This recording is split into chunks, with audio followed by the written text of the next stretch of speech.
tal? Muy buenas tardes, bienvenidos y bienvenidas a nuestra última sesión de nuestro seminario Historia Constitucional y Electoral de América Latina. En esta última sesión abordaremos el tema Justicia, Historia y Constitución. Para ello tenemos dos invitados de lujo. Nos acompaña el doctor Juan Carlos Frontera y el doctor Mario Alberto Cajas Sarria. Permítanme, antes de darles el uso de la voz a nuestros invitados, leer muy brevemente su síntesis curricular. El doctor Juan Carlos Frontera es abogado, profesor en Ciencias Jurídicas, doctor en Historia. Es profesor ordinario titular, catedrático de Historia del Derecho y de Historia Constitucional por la Universidad de El Salvador. Es profesor adjunto regular de Historia del Derecho argentino en la Universidad de Buenos Aires, investigador del Instituto de Investigaciones Jurídicas y Sociales Ambrosio Lucas Joja en la Universidad de Buenos Aires. Posee más de 90 publicaciones de la especialidad. Bienvenido, doctor Juan Carlos Frontera. Asimismo, nos acompaña el doctor Mario Alberto Cajas Sarria, quien es jefe del Departamento de Estudios Jurídicos de la Universidad ICESI, en donde también dirigió el programa de Derecho, licenciatura por 5 años y es profesor de tiempo completo. Es doctor en Derecho por la Universidad de los Andes, magíster en Derecho por la Universidad Nacional de Colombia y licenciado en Derecho por la Universidad del Cauca. Sus áreas de interés giran en torno al derecho constitucional, la historia del derecho y la historia de la justicia. Dentro de sus trabajos se encuentran los 2 tomos de la historia de Corte Suprema de Justicia de Colombia, 1886-1991, por la Universidad de los Andes, 2015, así como artículos en revistas y capítulos de libro en Chile, México, el Reino Unido y Colombia. Ha sido ponente y conferencista invitado en diversas instituciones y universidades en México, Argentina, Chile, Canadá, Italia, Rusia, Bolivia, España, Perú y Colombia. Ha sido conjuez del Tribunal Superior de Cali y del Tribunal Contencioso Administrativo del Valle del Cauca. Muchas gracias, doctor Cajas, por estar esta tarde aquí con nosotros. Y bueno, como ustedes saben, ya la dinámica de esta sesión será en una primera ronda de participaciones. Nuestros invitados tendrán entre 15 y 20 minutos para desarrollar el tema que hoy nos convoca. En una segunda vuelta tendremos otros minutos para que ellos hagan retroalimentación de las participaciones de ellos mismos y en un tercer momento abriremos una ronda de preguntas y respuestas. Recuerden que una vez que nuestros ponentes terminen de hacer su exposición, pueden levantar la mano a través de la plataforma o escribir a través del chat las preguntas a las que daré lectura personalmente, como ustedes así lo prefieran. También a quienes nos siguen a través del canal de YouTube del Tribunal Electoral y por las redes sociales, gracias por estar con nosotros. Estaremos esperando también sus dudas y sus comentarios. Y bueno, sin más preámbulos, entonces pasaría a cederle el uso de la voz al doctor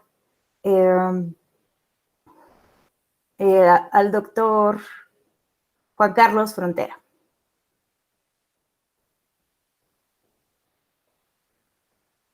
No lo escuchamos, doctor. Tiene apagado su micrófono. Ahí ya lo habilité, que se escucha bien ahora. Ya lo escuchamos ahora sí. En primer lugar, quiero agradecer la invitación de los organizadores de este evento, en particular al doctor Alejandro Camacho. También agradecerle su invitación al doctor José Ramón Narváez. Agradecer también a las autoridades del instituto respectivo y a los aquí presentes que en una tarde de un jueves aquí de otoño, aquí otoñal, allí estarán disfrutando quizás ya de una primavera. Estamos tratando estos temas que son tan importantes para nuestras realidades regionales y creo que hay muchos vasos comunicantes para que podamos conversar sobre esos vasos comunicantes en Latinoamérica, ¿no? En primer lugar, tenemos un gran tema a tratar, a trabajar, que es la cuestión de la Corte, la historia y la Constitución. O sea, cómo podemos enmarcar esta historia del Superior Tribunal en la historia constitucional argentina y en el diseño, por supuesto, que se va a dar desde el punto de vista institucional. Como ustedes bien saben, cuando ustedes ya eran el Reino de Nueva España o el Reino del Perú, nosotros recién estábamos comenzando a existir, ¿no? Recién nos convertimos en el Reino del Río de la Plata hacia finales del siglo XVIII, estamos hablando de 1776, o sea que Buenos Aires para ese entonces es una pequeña aldea que años más tarde logrará tener aproximadamente 40.000 habitantes. O sea, nosotros nos estamos, y perdón la expresión que voy a utilizar, nos estamos cayendo del imperio, más que ser una metrópoli importante dentro del imperio. O sea, Buenos Aires, que ustedes pueden haber conocido en estos tiempos, es un Buenos Aires de finales del siglo XIX. Es una Argentina que se está enmarcando en un modelo agroexportador a finales del siglo XIX. Entonces, cuando nosotros intentamos comprender el diseño constitucional argentino, tenemos que pensar en varias variables, pero una de las primeras variables es que no es un proceso corto, sino que es un proceso de largo aliento. Si uno toma como punto inicial del proceso la llamada Revolución de Mayo o el proceso de cambio de gobierno del ámbito hispano al ámbito criollo, ahí ustedes lo que van a observar que es un largo camino hasta una primera etapa que se va a dar hacia 1853 con la sanción de nuestra Constitución Nacional, de nuestra Constitución Federal, pero recién podemos encontrar el funcionamiento de la Corte Suprema de Justicia Nacional con la organización de la competencia de la justicia federal hacia 1862. Y siempre en este tipo de conversaciones, como dato para quienes no están muy conectados con la historia argentina, tengan en cuenta que el último levantamiento de un gobernador de la provincia de Buenos Aires contra el presidente de la República es de 1878. Recién en 1880 se resuelve el problema de la capital. O sea que ustedes observen que si tomáramos desde un punto de vista extenso las luchas internas en la formación del Estado argentino, estamos observando que es desde 1810 hasta 1880. O sea que no es poco tiempo. Estamos hablando de 70 años de conflictos internos. Por supuesto, desde la guerra de la independencia hasta nuestras guerras civiles que al menos van a durar casi 60 años. O sea que estamos hablando de un tiempo muy prolongado. O sea, a veces cuando uno quiere comprender la historia argentina del siglo XX o del siglo XXI, tenemos que retornar al siglo XIX para encontrar esos desencuentros que se van proyectando en los siglos subsiguientes. Esas primeras décadas de 1810, 1820 hasta 1850, yo las caracterizaría desde el punto de vista constitucional por la provisionalidad constitucional. Porque vamos a encontrar, sobre todo en la primera década de 1810, una serie de estatutos o reglamentos ya definidos como provisorios y que se van renovando año a año, pero luego también vamos a encontrar un fuerte desarrollo constitucional, no desde el nivel nacional solamente, o desde Buenos Aires, sino también desde el punto de vista provincial, que genera una cuantía de documentos constitucionales, ya sean vigentes o en proyectos, que hay una obra de documentos constitucionales argentinos que la coordinadora es San Martino de Dromi, que recogen los documentos constitucionales, vuelvo a decir, en proyecto o sancionados entre 1810 y 1860, y son casi 1900 páginas en papel biblia. O sea que los argentinos hemos tenido una producción constitucional cuantiosa, ¿no? Si pensáramos simplemente en las provincias, que son 13 entre 1820 y 1853, al menos cada provincia tiene 3 constituciones. Y tenemos alrededor de 100 pactos interprovinciales. O sea que la red o el tejido institucional e intranacional es muy rico, pero también muy tormentoso por decirlo de alguna manera. No es algo demasiado lineal, con muchos avances y muchos retrocesos. Recién decía la provisionalidad constitucional, pero también tenemos un elemento que es la precariedad institucional. Otro elemento que hace unas 48 horas conversábamos con Mario en un seminario que él estaba desarrollando en la Universidad de ICESI en Colombia, porque uno puede observar que los gobernadores o los directores, no solamente el tema de las tensiones de los formatos gubernativos o modelos gubernativos, nosotros vamos a tener varios modelos, desde una junta al modelo español, ibérico, hasta el directorio, que vamos a pasar entre medio por un triunvirato del modelo francés, se va a dar en los primeros 4 a 5 años. Luego vamos a ir hacia un modelo republicano, aunque están perviviendo las ideas monárquicas. Nosotros vamos a tener fuertes tensiones entre quienes intentan instaurar una monarquía europea o una monarquía criolla y quienes ya quieren dar un paso hacia el modelo republicano. Quizás más que por un problema de modelo gubernativo, el gran problema es cómo logramos salir de esa transición rápidamente entre el tiempo hispano y el tiempo criollo, por decirlo de una forma sucinta. Quizás la monarquía podía brindar un reconocimiento externo mucho más rápido y una estabilidad gubernativa e interna que pasar a un modelo republicano. Sin duda va a haber un gran enfrentamiento al poco tiempo entre los sectores terratenientes y los sectores urbanos.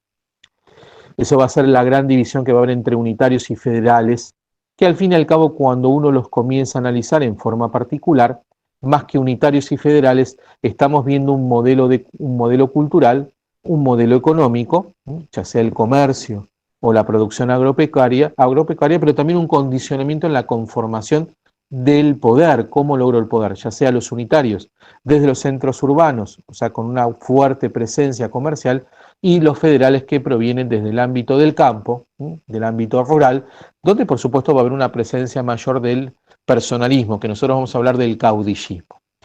En todo ese marco que yo estoy intentando resumir en 20 minutos, espero que sean piadosos con mi exposición en ese sentido, y espero que se esté entendiendo porque estoy intentando volver neutro el acento porteño y que se entienda bien mi dicción.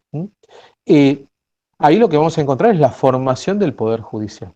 Es cierto, nosotros de tiempo hispánico tenemos la experiencia del Poder Judicial a través de la audiencia, o a través de ese modelo de división de funciones donde existen muchos funcionarios que tienen competencias judiciales, pero enmarcadas, por supuesto, en esa división de funciones que no es una división de poderes. La audiencia, si bien tiene una función eminentemente judicial, conformada por oidores que son sus jueces, y por fiscales, ya sea el fiscal civil o el fiscal criminal, la realidad es que también podía funcionar como consejo, y ante ausencia del virrey, podía administrar el virreinato hasta tanto surgiera un nuevo virrey. O sea que es un órgano que podía cumplir diferentes funciones. Cuando digo consejo, el virrey lo podía convocar como consejo a los oidores. Y si ustedes ven los dictámenes fiscales, que es como uno puede ir conociendo el funcionamiento de la audiencia, porque las sentencias recuerden que no tenían fundamentación, ustedes van a observar que ahí no hay solamente una preocupación por el problema jurídico, sino también hay una preocupación por los aspectos del gobierno indiano. Yo tengo la hipótesis que esos rasgos autocráticos del tiempo hispánico se van a proyectar en el modelo republicano y que nuestras repúblicas, yo digo en particular la República Argentina, no pudo subsanar en 200 años porque son elementos culturales. Yo creo que hay un elemento exógeno que es la república, porque nosotros tenemos una experiencia monárquica.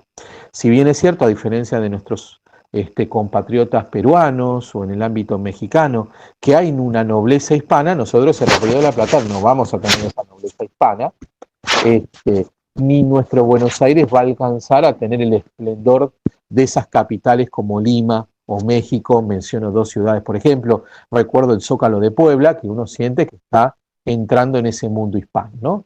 Por lo edilicio, ¿no? Aquí es una pequeña aldea, y a veces hago la broma, una pequeña aldea de contrabandistas, ¿no? Que se están cayendo del imperio. O sea que el funcionamiento del Poder Judicial inicial, que cuando nosotros estemos hacia 1814, hay un estatuto que va a empezar a funcionar hacia 1815, habla de la Cámara Civil, en la vieja usanza española, ¿no? La idea de la Cámara Civil como superior tribunal también abarcaba los elementos penales. Eso también se va a proyectar en una ley de enjuiciamiento de 1863, que es la Ley 50, de enjuiciamiento federal, que va a ser hecho a la usanza española. Se regula el procedimiento civil y el último capítulo va a tratar del procedimiento penal. Esa característica vamos a observar. El derecho penal se enseña como un elemento interno, aún en el periodo patrio, como un elemento interno del derecho comercial. Uno puede observar textos de 1850, 1860, que es una unidad más del derecho comercial, del derecho penal. Como recién les decía, uno de los grandes problemas que marcaba es el funcionamiento de la Corte, ¿cierto? La Constitución de 1853, si bien va a haber afirmaciones desde algunos de sus redactores, como Zuviría, o el mismo Sarmiento, durante su presidencia entre 1868 y 1874, menciona a Sarmiento como uno de los grandes literatos de habla hispana, pero también hay que mencionarlo como uno de los grandes constitucionalistas argentinos sin haber pasado por la universidad, es un autodidacta. Hablan de que la Constitución argentina está hecha en el molde de la Constitución norteamericana, como diría Zubería, o en el caso de Sarmiento dice son iguales porque sus preámbulos son iguales. Entonces pareciera que esta Constitución argentina nace directamente de esa impronta de la Constitución norteamericana, de la Constitución de Filadelfia. La realidad es que esto no es así. Hay una necesidad política de legitimación, es la única federación que está funcionando plenamente, que es la norteamericana, y el otro elemento también es que, sobre todo en el tema de Sarmiento, nuestra Corte nace en 1862, o sea que no tiene antecedentes constitucionales, y lo que quiere de alguna manera es decir, bueno, los antecedentes en materia constitucional van a la Corte. Recuerden que nosotros no tenemos Consejo de Estado, ni tenemos Tribunal Constitucional, ni de Casación Constitucional, o sea que el superior tribunal, la Corte Suprema a nivel federal, en forma restrictiva, no en forma amplia, puede revisar los pleitos de provinciales o generados en la justicia federal o en la justicia nacional. Hay zonas del territorio, por ejemplo la Ciudad de Buenos Aires, que convive la justicia de la ciudad, la justicia federal y la vieja justicia ordinaria nacional, que era para esos territorios que no eran provincia. La nación establecía, el Estado federal establecía una justicia local, que es llamada justicia nacional o justicia ordinaria de la capital federal en el caso de la Ciudad de Buenos Aires. Esta corte tarda en funcionar. Urquiza, en 1854, va a ser el primer presidente de la Confederación Argentina, sin que Buenos Aires esté incluido. Dato de color, pero no menor, nosotros hacia 1852 básicamente tenemos dos universidades en el país. La Universidad de Córdoba, fundada por los jesuitas a finales del siglo XVII, nuestra élite criolla generalmente se formaba en Córdoba, o se formaba en Charcas, o se formaba en Lima, o se formaba en España. Tenemos el caso, por ejemplo, de Belgrano, uno de nuestros próceres que estudia entre Oviedo y Salamanca. Tenemos el caso de Pasos, otro de nuestros padres fundadores, por utilizar un término, más que no es un prócer en el sentido de Belgrano, pero podemos hablar de uno de los padres fundadores. Moreno, perdón, se forma en Charcas, ¿no? Mariano Moreno se funda en Charcas. Entonces, recién nosotros en 1821 se funda la Universidad de Buenos Aires. Es una universidad del periodo patrio. Y aquí hay un dato de color que también tenemos que tener en cuenta. Cuando podemos hablar de la decadencia de las universidades españolas en la península ibérica, recordemos que las universidades indianas están en pleno esplendor. O sea, del otro lado del charco, un charco grande, si me permiten, están quizás en una decadencia intelectual, aquí estamos en pleno esplendor. Y tenemos, en el mundo hispano, tenemos la suerte o el éxito de que nuestros gobiernos patrios siguieron la línea de fundar universidades para ir formando a sus élites, ¿no? Sus élites. O sea, esa vida universitaria en nuestras diferentes regiones, en nuestros diferentes países, se sigue desarrollando.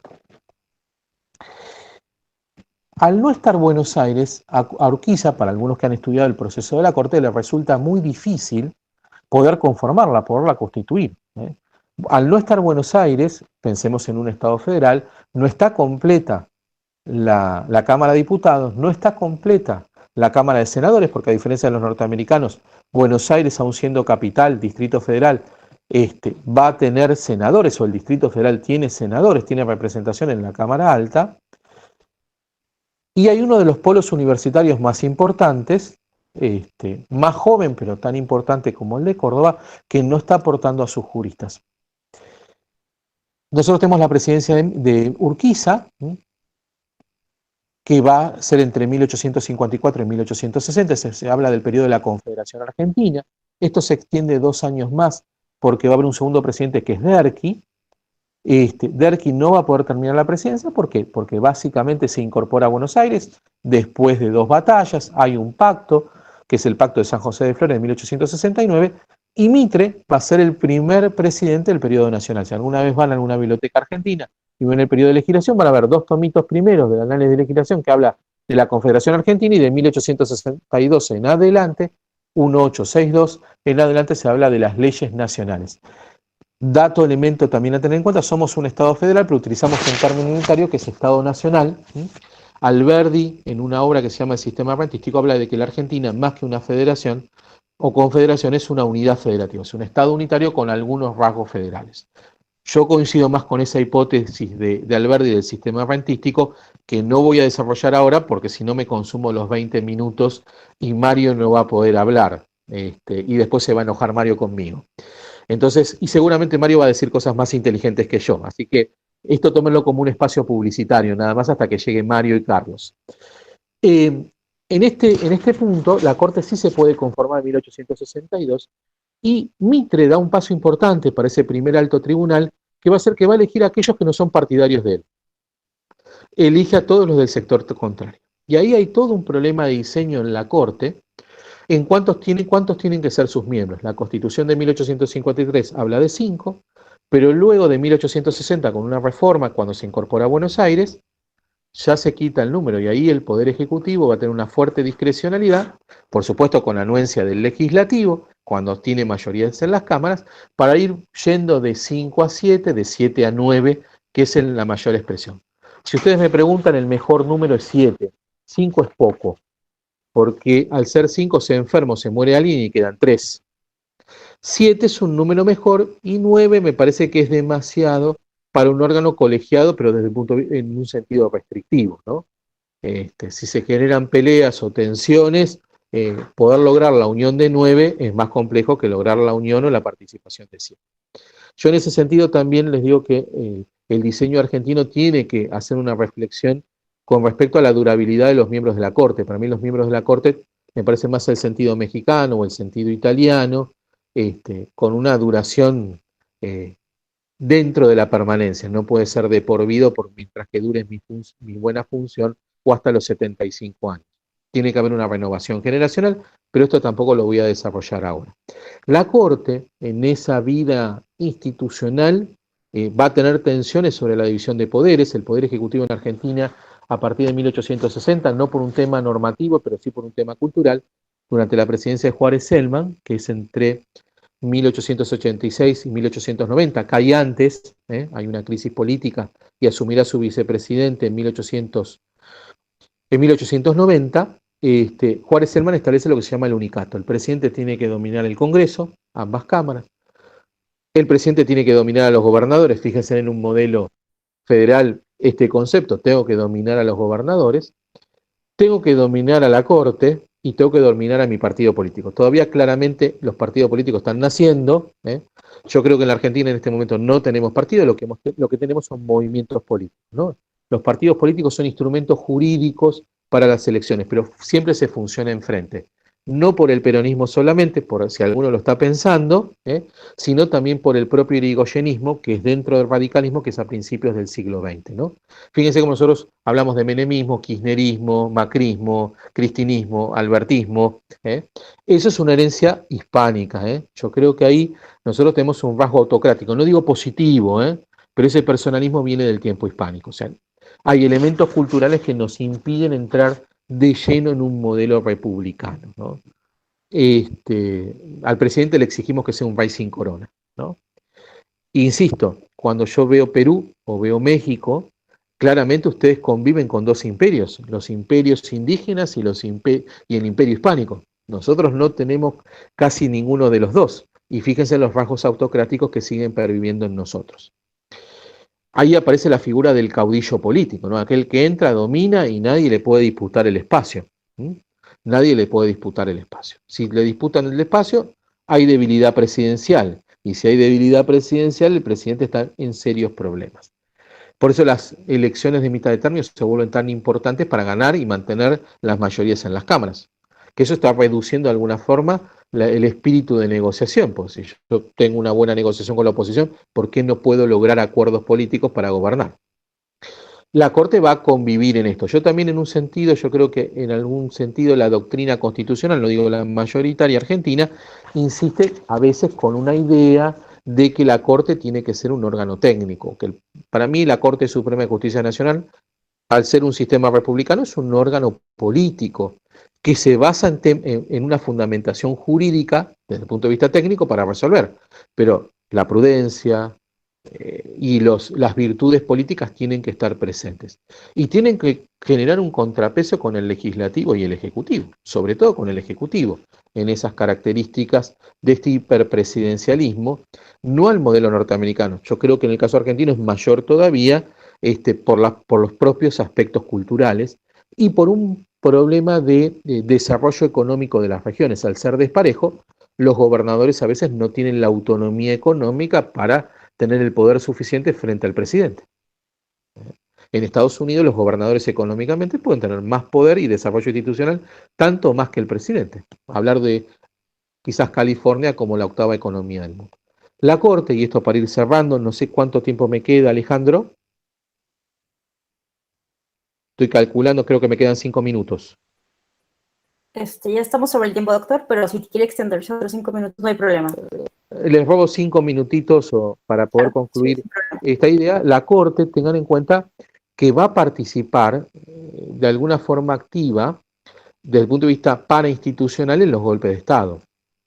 Y ahí tenemos otro problema en la conformación de la Corte, porque en el caso de 1930, que derrocan a Hipólito Yrigoyen, del Partido Radical, y ahí tenemos el primer golpe de Estado dentro del siglo XX, la Corte emite una acordada. La acordada es una función legislativa para ordenamiento interno, normativo, regulación interna del Poder Judicial, no para regular hacia afuera, y hay un reconocimiento de la existencia del Poder Ejecutivo de facto y de sus actos, deformando una doctrina de derecho administrativo que es el funcionario de facto.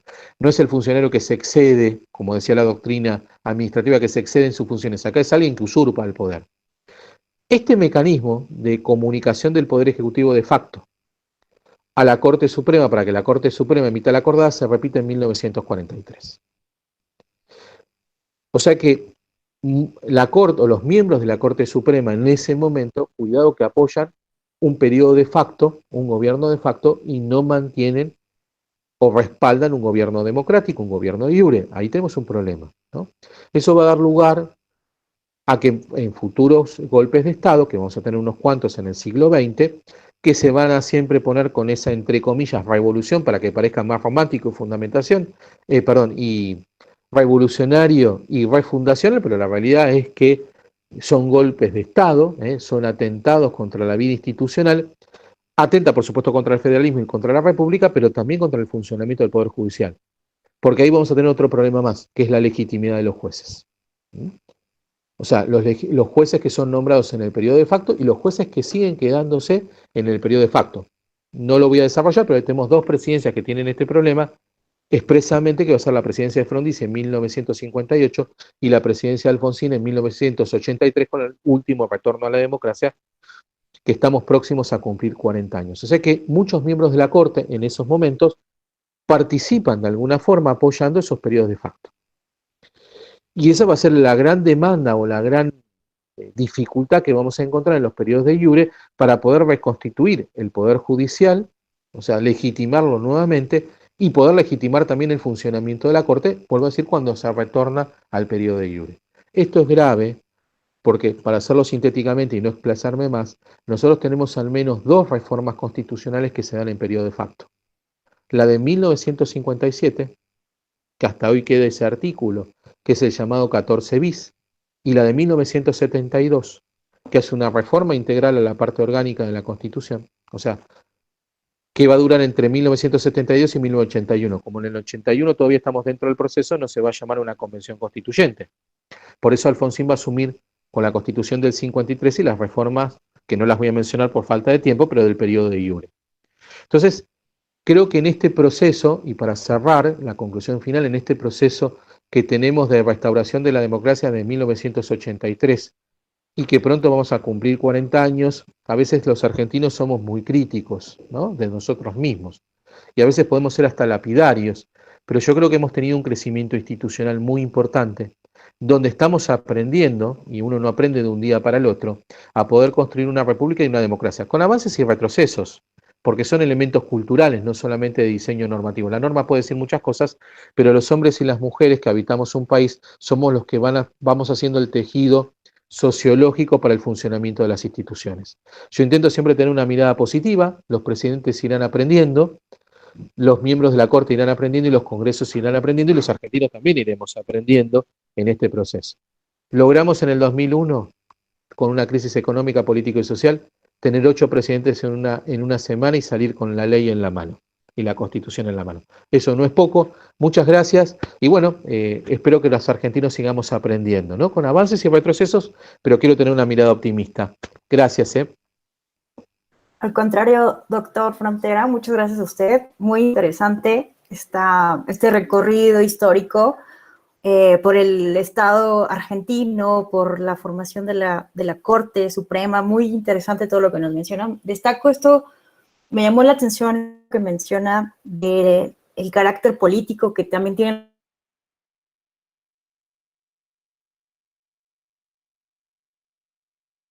a relacionarse con los otros poderes, pero con un tecnicismo jurídico para resolver los casos. Me llamó muchísimo la atención porque eso siempre es como controvertible y una cuestión difícil para legitimarlos, ¿no?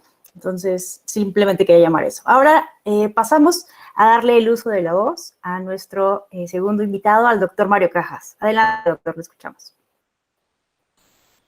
Muy buenas noches, ya acá en Colombia. Es un gusto compartir este panel con el colega y amigo Juan Carlos Frontera. Por supuesto, agradecerles a Alejandro, a Alejandra, a todo el equipo de la Escuela Judicial Electoral, al profesor José Ramón Narváez, también colega y amigo del Instituto Colombiano, del Instituto Latinoamericano de Historia del Derecho. Y por supuesto a la doctora Gabriela Rubalcaba, directora de la Escuela Judicial Electoral. Es un gusto estar de nuevo conversando sobre estos temas. He tenido la ocasión de visitar la escuela y de conversar sobre historia de la justicia, sobre historia constitucional, sobre esta historia constitucional colombiana en perspectiva política, que es principalmente a lo que he dedicado estos últimos años. Y por supuesto, en esta ocasión quisiera plantear, hablar un poco de esta coyuntura y tratar de hablar un poco de la trayectoria, pero aprovechando que estamos con este grupo estupendo de personas que se han inscrito y por supuesto las que nos siguen en las redes de la escuela, aprovechando que estamos en un lugar en donde se habla de elecciones, se discute sobre elecciones, en donde este es un tema central, hablar de una coyuntura colombiana. En las redes sociales un poco, algún senador de la República decía en estos días, parecía que revivía una idea más o menos vieja de alargar los periodos de los miembros elegidos popularmente, no solamente del Congreso, también pensar en unificar los periodos de las elecciones de gobernadores, alcaldes, con el del presidente de la República y del Congreso. En este momento los tenemos separados. El presidente de la República se elige en una fecha especial, el Congreso en otra, y los diputados a las asambleas y los concejales se eligen en fechas, diputados, concejales, gobernadores y alcaldes en la misma fecha. Entonces, unificar un poco lo territorial con lo nacional, y se hablaba de alargues, de periodos, de transiciones. Es una idea que de cuando en cuando surge, e incluso algo que parece que es más rumor, pero es un rumor de los círculos políticos, de un eventual alargue del periodo del actual presidente de la República por 2 años más. El periodo presidencial es de 4 años. Entonces, esta un poco entre rumor, idea, que parece cruzar, me parece que es un asunto de reglas de juego. cambio en las reglas de juego, y así se ha discutido. Esta reforma eventual de cambios para quienes están en ejercicio, pues tiene un aroma inconstitucional, por decirlo menos. Pero bueno, esa sería una discusión muy local, muy coyuntural colombiana. Lo que quiero es utilizar esa coyuntura para hablar de esa preocupación constante en nuestros países, en la región, que son los intentos de ruptura de las reglas de juego, de cambio en las reglas de juego, a veces porque nos gusta un mandatario, porque los propios mandatarios tienen intereses en permanecer más tiempo. Y esta es una discusión muy fuerte en América Latina, diría yo, y tenemos muchos ejemplos. En el caso colombiano, probablemente los más recientes son el intento de reelección presidencial del año 2010, que finalmente frenó la Corte Constitucional, una iniciativa de referendo constitucional, y otro que sí fue exitoso en el año 2005, que permitió la reelección presidencial para un segundo periodo al presidente Álvaro Uribe, cambiando las reglas de juego, pues la Constitución del 91 prohibía expresamente esa reelección. El presidente Uribe tenía un periodo de 4 años que se le vencía en el 2006. En la mitad de su periodo, el Congreso de la República aprobó una reforma constitucional que fue muy debatida, muy cuestionada, y que finalmente la Corte Constitucional declaró constitucional con una minoría de votos, de desargumentos de voto, de votos minoritarios, disidentes, señalando que esta reforma pues realmente era una ruptura en las reglas de juego y alteraba la Constitución bajo una doctrina que la Corte Constitucional planteó por primera vez en el 2003 a propósito de un referendo que buscaba reformar la Constitución, y cuando en ese momento la Corte señaló que las reformas a la Constitución por el Congreso estaban permitidas, más no la sustitución de la Constitución. Esto es asunto de otra temática muy interesante, la hemos discutido, hemos conversado sobre estos temas en el Instituto Latinoamericano y por supuesto aquí en la escuela. Entonces, esas intenciones de cambiar las reglas de juego parece que de cuando en cuando surgen, a veces están un poco agazapadas, a veces salen a la luz pública, pero creo que es un problema central de intentar cambiar los diseños institucionales para favorecer determinados intereses políticos. Y en la historia constitucional colombiana, en donde el control constitucional ciertamente parece robusto, o al menos se puede hablar de una trayectoria de control judicial de las leyes desde 1910, con la acción pública de inconstitucionalidad, que es una acción ciudadana que le permite a cualquier ciudadano demandar leyes desde esa época. Ahora en la Constitución vigente, la del 91, se mantiene esta acción. Hoy está en cabeza de la Corte Constitucional, la encargada de ejercer el control de constitucionalidad de las leyes, y en 1910 le correspondía a la Corte Suprema de Justicia, que era Tribunal de Casación, un poco, digamos, de manera similar al modelo mexicano actual, solo que nosotros desde el 91 creamos la Corte Constitucional, del 10 al 91 ejerció la Corte Suprema como juez constitucional de las leyes, aunque antes de 1910 tuvo unas funciones relacionadas con el control constitucional, pues que por razones de tiempo no voy a entrar en tanto detalle. Entonces, tenemos antecedentes de intento de cambios de las reglas de juego, unos exitosos y otros no tan exitosos, del 91 hasta el presente, para conectarlo con la coyuntura esta que les he mencionado, casi que de noticias de actualidad en caliente.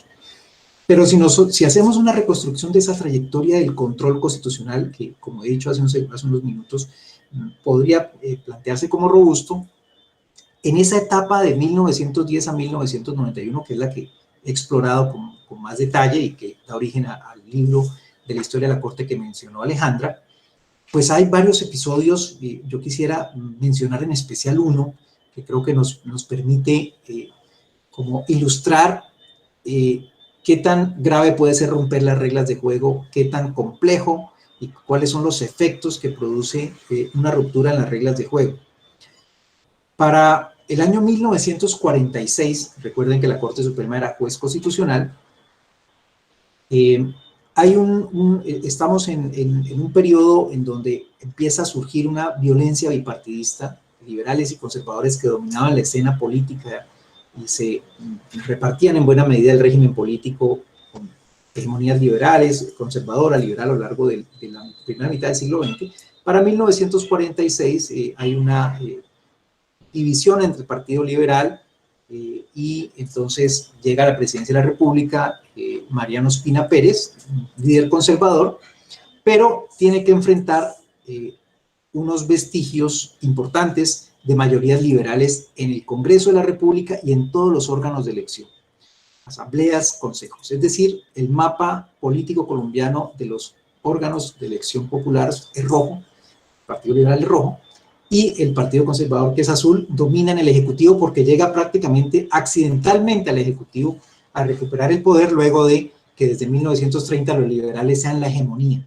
Tienen dominio en los órganos de elección y tienen dominio en el Ejecutivo. Entonces, aquí hay un dato importante. La Corte Suprema de Justicia y el Consejo de Estado, que era ya juez contencioso, son elegidos por el Congreso de la República a propuesta por el Congreso a propuesta del presidente, ternas que presenta el presidente, pero hay un sistema de mayorías, de representación de la minoría que supone que establece lo siguiente: la Corte Suprema, las sillas en la Corte Suprema, las magistraturas que tienen periodos de 5 años reelegibles,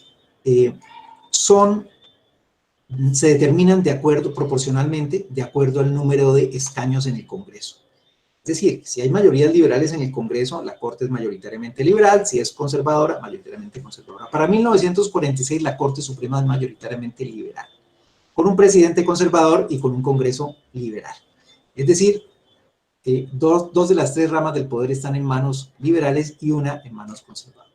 El típico conflicto entre las ramas del poder público. Pero además en plena violencia, en una violencia que empieza a escalar, sobre todo en las zonas rurales, pero que en 1948, el 9 de abril de 1948, estalla con el Bogotazo, que es el 9 de abril del 48, en donde es asesinado el líder, dirigente liberal, precandidato y casi seguro presidente de la República en 1950, es asesinado en el 48, y se produce una movilización popular, un levantamiento violento, que es considerado uno de los más grandes episodios con una cifra de muertos y de heridos y de destrucción de Bogotá, que le llamó el Bogotazo y que marca para muchos el comienzo de la violencia con mayúscula. Entonces, la salida a esa violencia y a ese Bogotazo en buena medida se debe a la conciliación que logra Ospina con la dirigencia liberal. Incluso llegan a una especie de concertación para que el gabinete esté distribuido entre ambos partidos. Es una salida a ese episodio violento. Logran ese acuerdo, pero a medida que avanza el año 1948 y llega el año 1949, las tensiones políticas son cada vez mayores entre el Congreso y Ospina, a pesar de que han logrado salir de ese escollo político. Ya para 1949 las relaciones están muy deterioradas, el Partido Liberal rompe con el partido de gobierno y se retira del gabinete, y están ya preparando las elecciones de 1950, que seguramente, si uno revisa las cifras y el clima de la época, los liberales iban a ganar la presidencia en el 50, era muy probable que lo iban a ganar. Pero, dada la violencia política que escala, incluso lanzan a un candidato presidencial, ese candidato sufre un atentado, a su hermano lo disparan en pleno Bogotá, y es asesinado el hermano de este candidato. Entonces los liberales deciden, digamos, hay un clima de ruptura y deciden incluso promover una serie de proyectos que amarran al presidente Ospina. Incluso hay una iniciativa de que la Policía Nacional pase a depender, una especie de diseño extraño, pase a depender del Congreso de la República y no del Ejecutivo, cuando pues en estos regímenes presidenciales, en el caso colombiano, Estado unitario, la Policía Nacional depende del presidente de la República. Entonces hay una serie de hostigamientos, diríamos, para la época del Congreso al presidente, y el hostigamiento final va a ser a finales de 1949, cuando deciden adelantarle un juicio político, un impeachment, un juicio por indignidad al presidente Ospina, los liberales. La reacción de Ospina es cerrar el Congreso, declarar el estado de sitio y considerar que no es viable que funcionen los órganos de representación porque hay un clima de violencia generalizado. Obviamente, con eso logra frenar el juicio político. Pero antes de todo esto, y aquí importa para esta discusión sobre elecciones, los liberales utilizan una herramienta política y es adelantar las elecciones, como una especie de intento para lograr un triunfo en el 50. Dicen, si dejamos pasar más meses, la violencia va a escalar y no vamos a tener oportunidad de ganar la presidencia de la República. Entonces, aprueban un proyecto de ley para adelantar el inicio del siguiente periodo presidencial. Es decir, le acortan el periodo presidencial a Ospina. Es una maniobra para adelantárselo unos cuantos meses. Pero Ospina, ante este proyecto de ley, presenta objeciones presidenciales. Brevemente, en Colombia, desde 1886, desde la Constitución del 86, el presidente de la República puede objetar un proyecto de ley y, pues, si hay una razón de inconstitucionalidad, la Corte Suprema de Justicia, si el Congreso insistía en que el proyecto de ley era constitucional, la controversia la dirimía la Corte Suprema de Justicia. Ahora en el 91 tenemos un procedimiento similar, pero con algunos detalles que por razones de tiempo no cuento. Yéndonos entonces a 1949 ya, este proyecto de ley es objetado por el presidente Ospina. Ospina dice, yo no firmo este proyecto. El Congreso de la República dice mayoritariamente, yo insisto, se va a la Corte Suprema, Corte de mayorías liberales, porque esa Corte ha sido elegida en el año 1945, cuando el Partido Liberal dominaba no solo el Ejecutivo, sino el Congreso. Es una Corte mayoritariamente liberal con 6 magistrados conservadores, una minoría. La Corte tiene en semejante mare magnum político, incluso hay que decirlo, aprobando ese proyecto de ley, hay una balacera en el Congreso de la República, termina muerto un congresista, un representante de la Cámara, y termina herido de muerte un exministro que finalmente fallece como los pocos días como consecuencia de ese atentado. Se presentan además una serie de riñas dentro del Congreso, es un episodio bastante difícil en la política colombiana. Entonces, la Corte Suprema tiene que decidir si esa objeción de Ospina si la concede, y por lo tanto si es inconstitucional el proyecto, lo tienen que archivar, o si las objeciones son infundadas.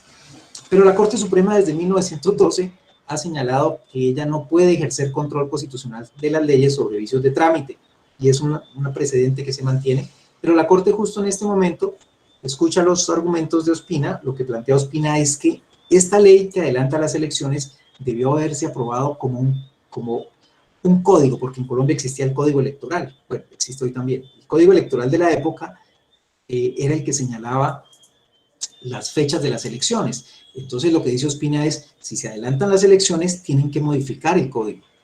Y lo que hicieron fue modificarlo por la ley ordinaria. Y el código es de superior jerarquía a la ley.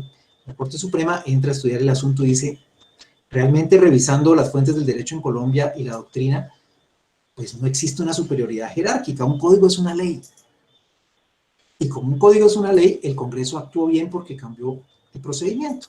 Pero aquí hay un giro interesante del precedente, y es que la Corte, si se mantiene en su idea de que solo puede juzgar, de que no puede hacer juicio por el procedimiento de las leyes, no habría podido pronunciarse y habría tenido que declararse inhibida, que era un poco lo que estaba buscando Ospina, ¿no? Un pronunciamiento inhibitorio para insistir en la inconstitucionalidad. Pero lo que hace la Corte Suprema es decir, realmente esta no es una discusión de procedimiento, es una discusión sustancial.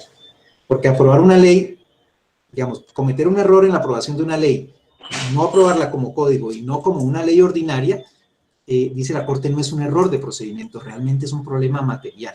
Esta es una discusión sobre los contenidos constitucionales y lo que significa una ley.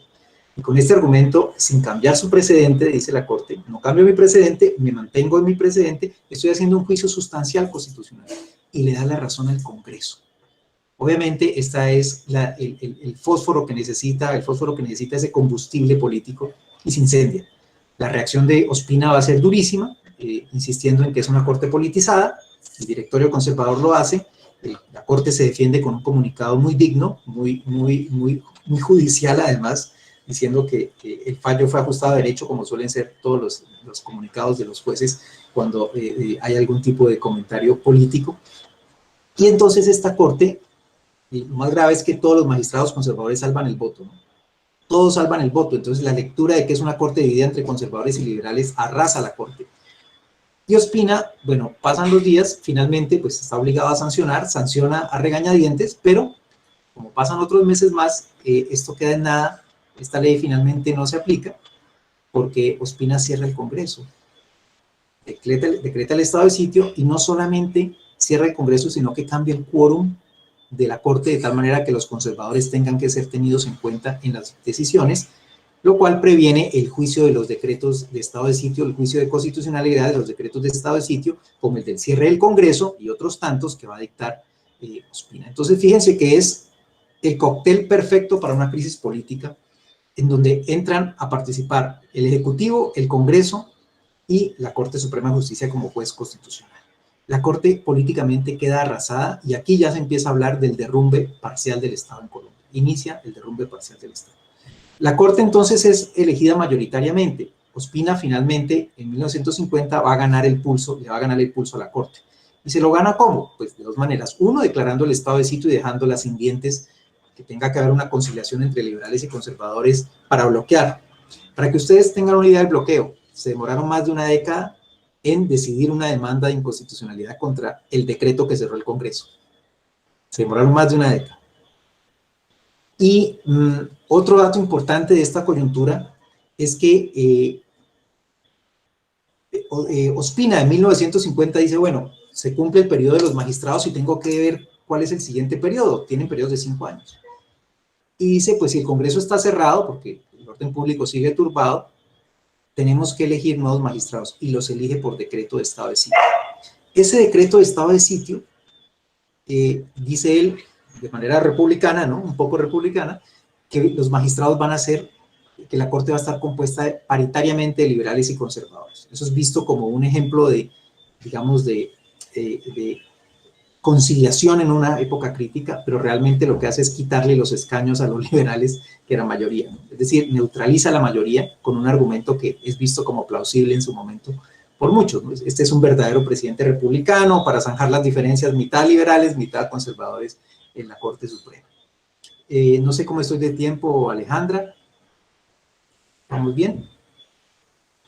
Sí, de todas maneras, ahorita va a haber otra ronda de 10 minutos para los dos, entonces si quiere tomar más tiempo no hay problema. Ok, bueno, entonces lo que he querido aquí ilustrar muy rápidamente, muy brevemente, fíjense cómo he hablado del diseño institucional, del control constitucional, la conformación de la Corte Suprema, cómo he tratado de hablar de la coyuntura y hacer una trayectoria sobre ruptura de reglas de juego. La ruptura de las reglas de juego, quebrar las reglas de juego no termina bien, por supuesto, es obvio que no termina bien, pero siempre hay revanchas, siempre la ruptura de reglas de juego muchas veces es vista como una ganancia temporal para quienes están en el poder, pero el daño a la democracia, el daño al sistema político queda hecho, y después, digamos, cuando se es minoría, se sufren los perjuicios causados cuando se es mayoría. Esta coyuntura del 48-49 me parece muy significativa. He querido narrarla, no es muy conocida afuera. En Colombia, pues nosotros a veces tenemos más preocupación por la doctrina constitucional o por los contextos políticos, pero pocas veces tratamos de juntar esos dos elementos para entender que el control constitucional está lejos de ser neutro, que el control constitucional y que el papel de las Cortes, que el rol de las Cortes, en muchos casos puede prevenir la acumulación de poder y el poder, que se concentre el poder y que se perpetúe el poder, como fue el caso del referendo reeleccionista del año 2010, en el caso de la Corte Constitucional, pero que la intervención de las Cortes en un ambiente político complejo como era el de 1949 no podía salvar ni la Constitución, ni podía salvar las elecciones, ni podía salvar la crisis política y la violencia política que se mantuvo. En 1950, cierro con esto, finalmente el Partido Liberal se abstiene de participar en las elecciones y el presidente Laureano Gómez es elegido. El presidente no termina su periodo, cae por un golpe militar, que se llamó en su momento un golpe de opinión, de una facción conservadora junto con los liberales que lo apoyan. Como comandante en jefe de las fuerzas militares se toma el poder y ejerce hasta 1957, luego una junta militar lo reemplaza en 1958 y nos demoraremos hasta el 58 para el retorno al régimen civil. Un retorno que es ciertamente el pacto del Frente Nacional, en donde liberales y conservadores acuerdan dividirse el poder, una alternancia en el poder únicamente entre esos dos partidos, y se acuerda que la Corte Suprema de Justicia tendrá magistraturas vitalicias y además que serán elegidos, que serán paritarios entre liberales y conservadores y elegidos bajo el sistema de cooptación. Ese modelo se mantuvo hasta 1991. Dejo aquí, Alejandra y colegas, auditorio, dejo el espacio para comentarios o preguntas. Muchas gracias. Al contrario, doctor, muchas gracias a usted. Realmente es muy interesante este contexto, estos antecedentes, precedentes que nos menciona. Me hizo recordar, ¿no?, esto que Juan Linz llama de los resortes antipluralistas, ¿no?, que de tanto en tanto están ahí dormidos y de tanto en tanto se activan, ¿no?, en cualquier régimen, ¿no?, por más democrático que pueda ser, para darnos estos contextos en donde los actores quieren cambiar las reglas del juego para beneficiarse. Entonces me parece muy importante que nos haya expuesto este contexto tan interesante en Colombia. Pues dado que nuestros dos ponentes tomaron ya esta segunda ronda, digámoslo así, de 10 minutos con la que contaban, pasaríamos entonces a una ronda de preguntas y respuestas. Entonces, recuerden que pueden ponerlas aquí en el chat o, en su caso, levantar la mano para que ustedes lo hagan de viva voz. Tengo aquí a José Ramón Mier Espinosa con la mano del... adelante, José Ramón, te escuchamos. Hola, hola, ¿sí me escuchó? Sí, muy bien, te escuchamos. Sí, bueno, pues antes que nada, muchas gracias a los dos ponentes. Estuvo muy interesante la exposición de ambos. Bueno, mi primera pregunta sería para el doctor Juan Carlos Frontera. Hablaba sobre algunos elementos que impiden entrar en un modelo republicano en su estado, en Argentina. Bueno, recordemos, no sé, comentó también que son muy críticos, ¿no? Pues yo creo que es parte de la cultura latinoamericana el ser muy críticos con su modelo de gobierno. Y comentó que el poder ejecutivo se encontraba en problemas graves de no tener esa figura presidencialista, ¿no? O sea, esos poderes que lo diferencian de los demás, ¿no? Mi pregunta sería ¿a qué elementos impiden al Estado argentino entrar en un modelo meramente republicano? Muchas gracias. Muchísimas gracias por tu pregunta. Bueno, el diseño, por supuesto, es republicano, ¿no? Sin duda tenemos un modelo republicano, un diseño republicano constitucional, pero yo creo que el personalismo no nos ayuda a poder vivir vivamente ese republicanismo. ¿Por qué? Si ese caudillismo o ese personalismo impide la formación y el funcionamiento de los partidos políticos, no es que lo impide en la norma, sino que la presencia de alguien durante mucho tiempo impide el trasvasamiento generacional. El caudillismo o el personalismo lo que impide es la alternancia en el poder. Fíjense que nosotros no tenemos, en el último tiempo, no tenemos internas en los partidos políticos. Hay una ley que son las PASO, que prevé 60 días antes de las elecciones generales una interna obligatoria y abierta de los partidos políticos. La mayoría de los partidos políticos va con boleta única.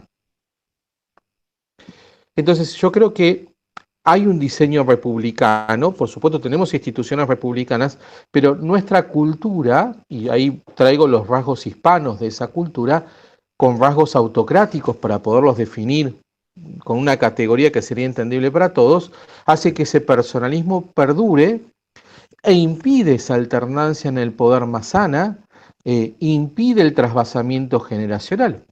Si alguien está en el poder, ya sea en el poder, ya sea en la magistratura, en la función o en el poder político durante mucho tiempo, va a impedir que las generaciones que continúan a la de él o a la de ella puedan llegar al poder realmente, porque si yo voy a ocupar ese espacio, un espacio de 20 años, al que viene en la generación siguiente me lo voy a, perdón la expresión, me lo tengo que comer. No biológicamente, pero no le voy a dar espacio. No le voy a dar espacio. Entonces yo creo que ahí hay una limitación. Hay una limitación a nuestro republicanismo, pero es una limitación cultural. Yo creo que esta vivencia de esta democracia que retorna en 1983, la república que retorna, vamos a tener una maduración de nuestro tejido social, ¿no? La sociedad va a ir cambiando sus exigencias para que no aparezcan esos personalismos. Frente a cada presidente nuevo, no importa si es mujer, varón, etcétera, aparece siempre la idea refundacional. O sea, el que llega quiere refundar la república porque el que estuvo antes estuvo mal. O sea, que se genera un antagonismo demasiado fuerte que creo que por nuestra cultura latina a veces lo volvemos personal, más que objetivo, ¿no? Más que objetivo. Yo hace un tiempo escribí una columna de opinión, he salido en el último año de mi zona de confort, de artículos científicos, y alguien me dijo, pero si fulano de tal está opinando tal cosa, y vos opinás una posición moderada, no estás en la oposición, estás dentro del oficialismo. No, ¿por qué? Si alguien está diciendo algo que yo no comparto su fundamento, pero el tema hay que debatirlo, ¿por qué no? Y creo que esos antagonismos van atados de esos personalismos. Y si al presidente yo le exijo, y fíjense que en la Constitución argentina se dice que el Poder Ejecutivo Nacional, el presidente de la República es el jefe de Estado, y eso viene de la Constitución chilena de 1833, que trae de la Constitución brasileña, monárquica, ya me pone por encima. Al presidente lo pone por encima. Un presidencialismo distinto al norteamericano porque el presidente argentino se ocupa de la política interna y de los problemas internos y de los problemas externos. El funcionamiento de la elección de los jueces es un gran debate que todavía tenemos hoy, si bien es cierto que los miembros de la Corte Suprema son elegidos por el Ejecutivo con acuerdo del Senado, la realidad es que hoy el Consejo de la Magistratura no terminamos de encontrar el modelo para limitar ese presidencialismo al momento de elegir los miembros del Poder Legislativo. Otro elemento que yo creo que está atado al modelo democrático, pero también al modelo republicano, es que cuando vamos a votar nosotros tendemos a votar lista completa. O sea, nosotros no tenemos como en Colombia, Mario, nosotros cuando votamos por presidente votamos por todo lo que se renueva en ese sector. O sea, que una lista en Argentina, piensen que están las autoridades nacionales, las provinciales y las municipales. O sea, que puede ser una lista de 1,5 metros, con una lista sábana en el caso de los legisladores. O sea, uno elige, pero no elige por nombre, sino por lista. Y ahí aparece un nuevo problema. Si yo no corto boleta, no estoy dividiendo el poder del legislativo con el ejecutivo. Entonces voy generando que el que gana tenga mayorías en las cámaras. Y ahí restrinjo el debate. Y algo que quería atar a lo que tú me preguntabas con lo que dice Alejandra, yo cuando digo órgano político que es la Corte, no estoy diciendo que es un órgano partidario, tiene que ser apartidario, pero sus actos, aunque sean sentencia, son actos de gobierno. Yo a veces doy el ejemplo de un juez de primera instancia perdido en una provincia que tiene un concurso preventivo. ¿Es un acto de gobierno? Sí, porque él tiene la complejidad de llevar esa empresa adelante, de que subsista, porque se van a perder fuentes de empleo y esas fuentes de empleo pueden hacer que ese pueblo quede deshabitado. Sobre todo en economías como las nuestras, que a veces son muy débiles. No digo la mexicana ni la colombiana, digo la argentina, que es una economía periférica con muchísimas debilidades. Entonces, el juez muchas veces actúa con un acto de gobierno, no abandona el derecho, porque si no haría un prevaricato, cometería un delito, pero a partir de la técnica jurídica, de la administración y la aplicación de la ley, tiene que encontrar la prudencia y la templanza para que no cometer un acto de injusticia o un acto que vaya en contra del propio funcionamiento del Estado. Entonces, ahí no aparece la prudencia política, y yo creo que sí, ¿no? A veces uno puede ver en esas sentencias de la Corte que hay una explicación más allá de lo jurídico. Y eso yo creo que es una herencia del modelo hispánico. A veces uno dice, no, pero el modelo inglés, que a veces es el que nosotros tenemos más, o el norteamericano o el inglés que tenemos más a la vista, uno dice, bueno, pero los jueces se ocupan de los problemas técnicos. Sí, pero en el modelo inglés, algunas cuestiones políticas, cuando llega el recurso máximo, se ocupa la Cámara de los Lores, no los jueces inferiores. Entonces, hay ciertas temáticas, no sé, desde una inconstitucionalidad en materia de una aplicación de una norma constitucional, el reconocimiento de un derecho de una minoría, etcétera, que aparecen elementos políticos, de actos de gobierno, que tiene que nivelar o no las acciones del Ejecutivo y del Legislativo. O el caso de los conflictos entre el Estado federal y las provincias, por temas impositivos de recaudación. de ingresos tributarios. Ahí también la Corte tiene que actuar desde una manera como órgano político, basándose en la ley, por supuesto, no se puede apartar de la ley.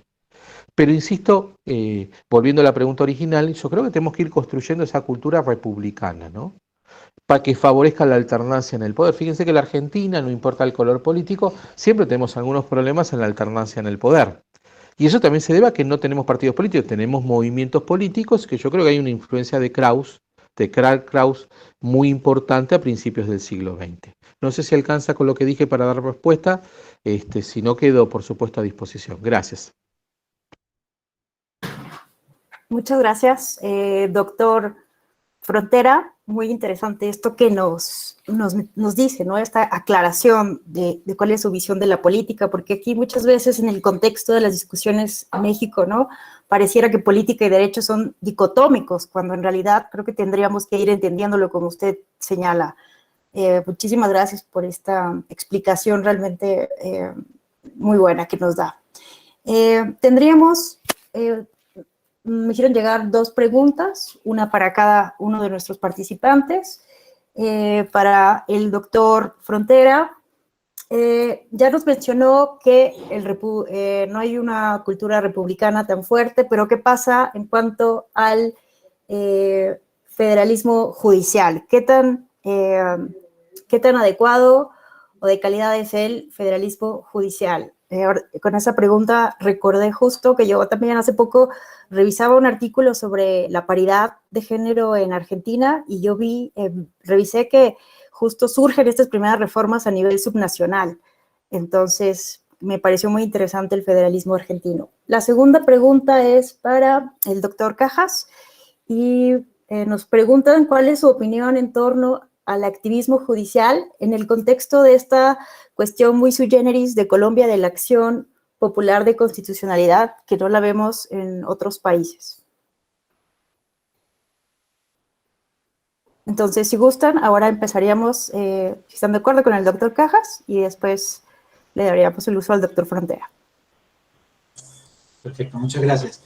Bueno, la expresión activismo judicial es problemática, es peyorativa para muchos, para otros es elogiosa, apologética.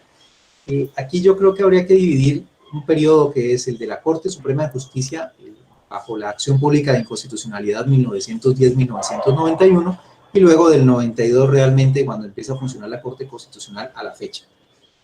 La narrativa contemporánea muestra a una Corte muy comprometida con lo que se denomina el Estado, el constitucionalismo transformador en estos estados sociales de derecho, preocupado por la inclusión, etcétera, con unos logros importantes y con una jurisprudencia muy destacada que en el derecho comparado pues es muy estudiada, mientras que poco se sabe sobre la Corte Suprema de Justicia. Y realmente en el periodo de la Corte Suprema de Justicia vemos que la acción pública de inconstitucionalidad sirvió para no solo dar voz a una serie de representantes de distintos movimientos sociales en su momento, no quiere decir esto que tuvieron éxito, pero sí que usaron el instrumento, al menos en términos de acceso a la justicia constitucional, menos de activismo, hago la aclaración, pero sí de unas cortes o de una Corte Suprema que al menos en 1978 y 1981, que esto usualmente no se lee mucho cuando vemos otros ejemplos de otros países, tomaron la decisión esta Corte Suprema en estos momentos, 78-81, esos 2 momentos, de declarar inconstitucionales reformas constitucionales por considerarlas inconstitucionales, aunque parece un juego de palabras. Esta idea de que se pueden declarar inconstitucionales reformas constitucionales inconstitucionales, pues en los años 70 empieza a verse en otros países del mundo. En Colombia tuvimos estos ejemplos, yo lo he dicho en otros espacios y lo he escrito, que la explicación estaría más bien por intereses corporativos en su momento de la Corte Suprema de evitar ser despojada del control constitucional o disminuida en sus otros poderes, pero que doctrinalmente también supone un avance en la medida en que se plantea que el Congreso de la República tiene límites para reformar la Constitución, que no es omnímodo en la reforma. Del 92 hacia acá, pues por supuesto la Corte Constitucional, no solo por la vía de la acción pública de inconstitucionalidad, sino también por la revisión de tutelas, ha logrado unos fallos que han impactado mucho la política y también el cambio social, que ese es más que todo el debate del constitucionalismo transformador. pero en general uno podría hablar de momentos en donde los jueces constitucionales tuvieron intervenciones que fueron útiles para el sistema político, por supuesto, que reivindicaron la Constitución, pero que en muchos casos fueron vistos como digamos, como terminar involucrados en la disputa política. Es inevitable que, como ya lo decía Juan Carlos, el juez constitucional tenga un impacto político de las decisiones que termine en el ambiente político, pero creo que es importante recordar que ese papel del juez constitucional no solamente tiene que ver con la política, sino que no viven en una burbuja, participan de la política, también inciden en el régimen político, no es digamos un papel reactivo, están en la política, son un órgano del poder público. Y si a eso le sumamos los diseños institucionales ligados a los partidos, pues es interesante. Algo que hemos observado es que luego de que la Corte Suprema de Justicia en 1957 se vuelven los magistrados, la magistratura vitalicia y se eligen entre ellos la cooptación, en general sí se logra un mayor grado de independencia de los poderes públicos y esto en parte podría justificar unas decisiones que podrían ser vistas como activistas a los ojos de quienes estamos hablando ahora. Insisto, creo que la clave es poder entender la interdependencia entre derecho y político. No tanto preguntarnos si hay o no hay, sino cómo ocurre, cuáles son los modos como ocurre. Un poco del trabajo que he intentado hacer o los trabajos en los que estoy interesado son eso, mostrar otra historia constitucional que es diferente a la de las cartas políticas, que es diferente a la de las doctrinas constitucionales y a la teoría constitucional. Esto es algo que hemos discutido mucho en el Instituto Latinoamericano del Derecho, la historia del derecho, es qué tipo de historiografía para América Latina, qué tipo de historiografía comprometida, reconociendo que las trayectorias son diferentes, que tenemos unos problemas comunes, por supuesto, que tenemos unas dinámicas políticas y jurídicas comunes, pero que es necesario reconstruir esas trayectorias y esos contextos, no solamente a la luz de las explicaciones teóricas, principalmente el norte global, que son las herramientas que solemos usar para entender los fenómenos constitucionales en la región. La historia entonces aquí nos aporta esa dosis no de pasado, sino de pensar el futuro, hacer prospectiva y de leer el presente. Por eso un poco la tónica de mi presentación fue en ese sentido. Gracias. Al contrario, doctor Cajas, qué interesante esto que nos menciona. Seguiremos muy de cerca su trabajo. Daremos ahora el uso de la voz al doctor Frontera. Por la altura de la hora voy a intentar ser lo más breve posible. Muchísimas gracias nuevamente por las preguntas. Coincido en lo que está diciendo Mario. Yo creo que es parte de observar y sincerar lo que estamos observando y no quedarnos en un laboratorio normológico. La realidad va a veces por un lado y las normas describen otra realidad u otro espíritu. Con lo que tú dices hay un fenómeno muy interesante con respecto del nivel provincial y nivel nacional. En materia instrumental, en materia procesal o de organización de los tribunales, muchas veces las provincias se adelantaron a la nación. O sea, la nación es la que toma los antecedentes provinciales. Eso se debe también a los polos universitarios que se van dando en el interior del país, que van logrando a veces más desarrollos en determinados temas que en materia federal. Entonces hay una recepción, así que eso que tú tomas como extraño, en el proceso argentino se va dando a veces muy naturalmente, y sobre todo se resalta en el siglo XIX con los códigos procesales, que son los únicos que pueden dictar las provincias. Cuidado que en nuestro caso, los códigos de fondo son dictados por el Estado federal. O sea que ahí tienen un elemento unitario y de unificación, porque a veces se toman elementos instrumentales para unificar a través de los códigos de fondo, por ejemplo, el tema de la prescripción, para unificarla en todo el país. El otro tema que ustedes que preguntaban es el tema del federalismo judicial. No es sencillo, es muy complejo. Muy complejo porque a veces desde un laboratorio, y no estoy criticando hacerlo desde un laboratorio, uno piensa hablar del Estado-Nación o del Estado moderno y piensa que el Estado es uno. Y la realidad es que, a veces insisto, y Mario me ha escuchado varias veces, que nuestros países no son uno. Yo en Argentina veo 5 Argentinas que son distintas desde el punto de vista cultural y que se parecen más a los países limítrofes que a nosotros mismos o a las zonas más mediterráneas. Entonces, el judiciable que reclama cuando tiene esas zonas grises, cuidado que puede salir de una manera en una provincia y de otra manera en otra. ¿Cómo unificamos? El otro inconveniente es que no todas nuestras provincias tienen el mismo desarrollo económico, político y social, sobre todo el económico. Y hay una distribución no homogénea de la población. Un ejemplo, en la zona del conurbano, que es el cordón junto a la capital federal, a la ciudad autónoma de Buenos Aires, que pertenece a la provincia de Buenos Aires, no es ciudad autónoma, tenemos municipios con 2 millones de habitantes y tenemos provincias con 300.000 habitantes o menos. Entonces, los problemas y la accesibilidad al sistema universitario o al sistema judicial es bastante complejo.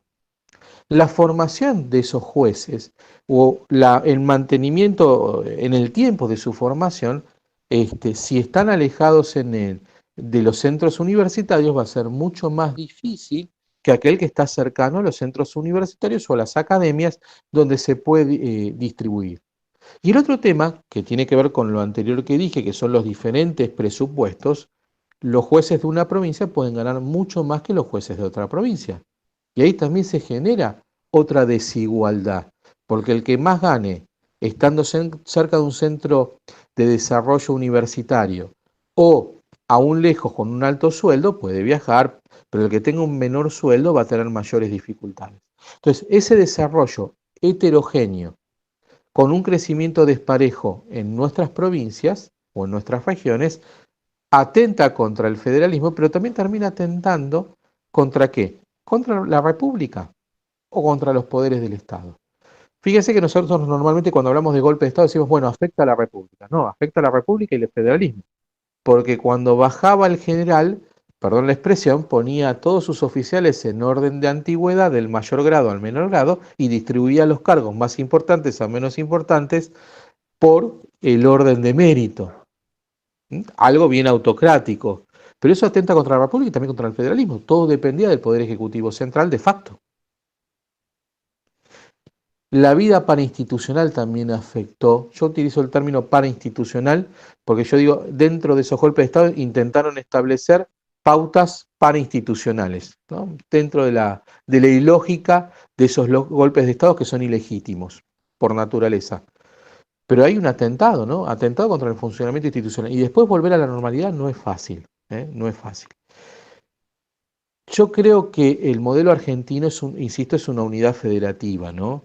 También yo creo que en algún momento vamos a tener que hacer un sinceramiento en Argentina con respecto a cuál es el modelo federal argentino real, no el de laboratorio, ¿no? El real, ¿no? Y eso nos va a ayudar al desarrollo. No puede haber federalismo si yo tengo un solo punto geopolítico que es Buenos Aires. Para que haya federalismo tiene que haber varios puntos geopolíticos. Muchas gracias. No quiero acaparar porque Mario va a tener cosas más importantes que decir. Hombre, doctor, muchísimas gracias. Preguntaría al doctor Cajas, al doctor Frontera, si quisieran hacer una última ronda de cierre, de reflexión final.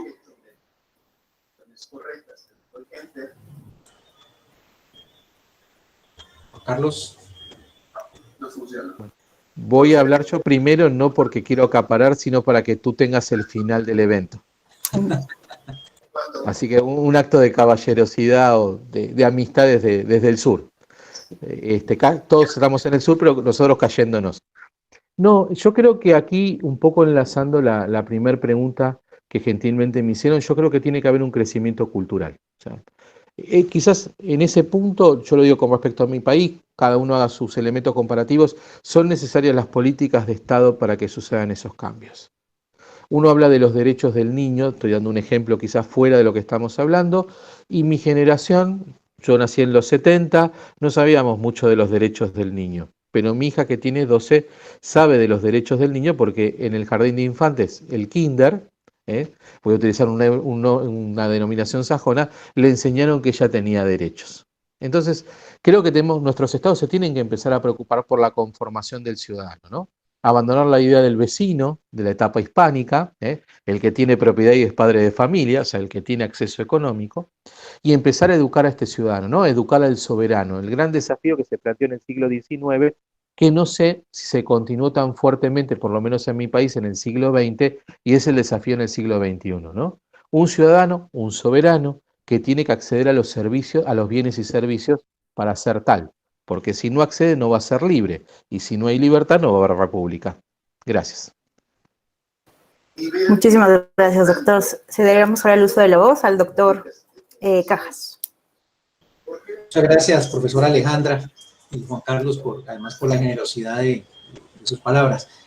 Yo quisiera cerrar con esta reflexión que está conectada con aspectos que ya he mencionado aquí, es la necesidad de que nos tomemos la historia constitucional en serio en América Latina. La necesidad de que junto a la teoría constitucional, a la doctrina constitucional, al diseño institucional, también pensemos en serio la historia institucional.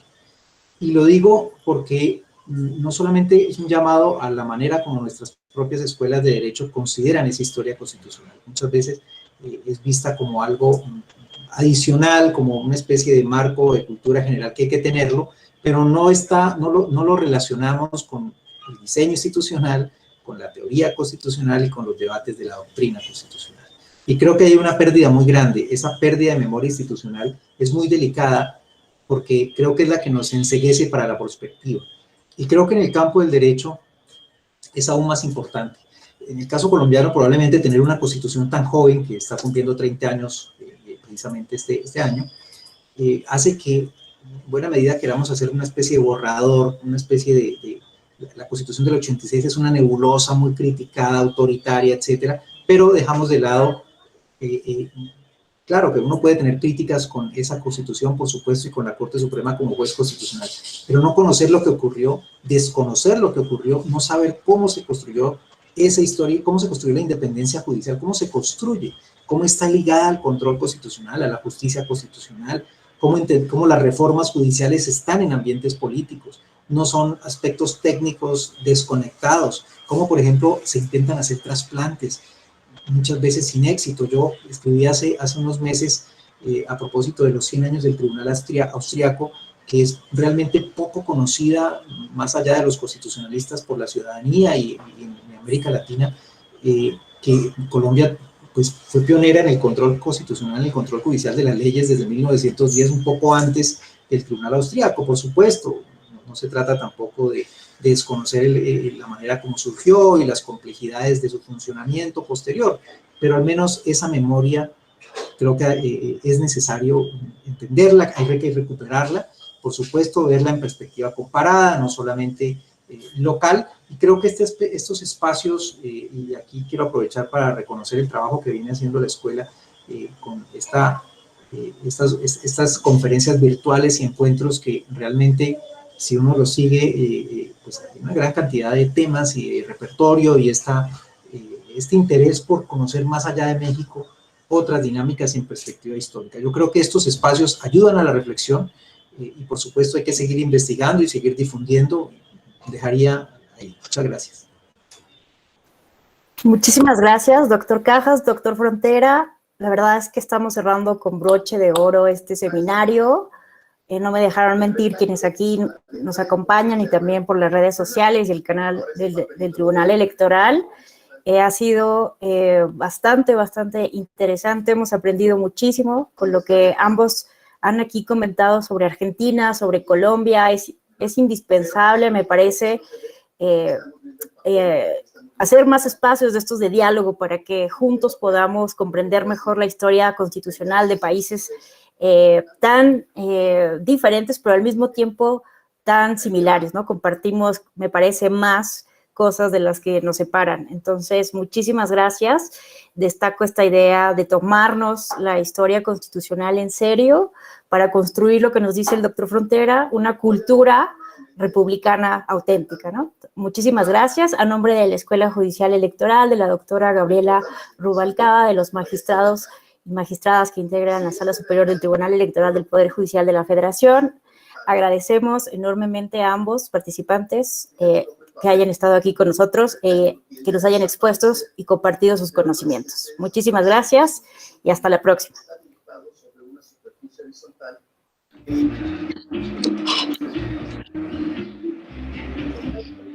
Muchísimas gracias, doctores.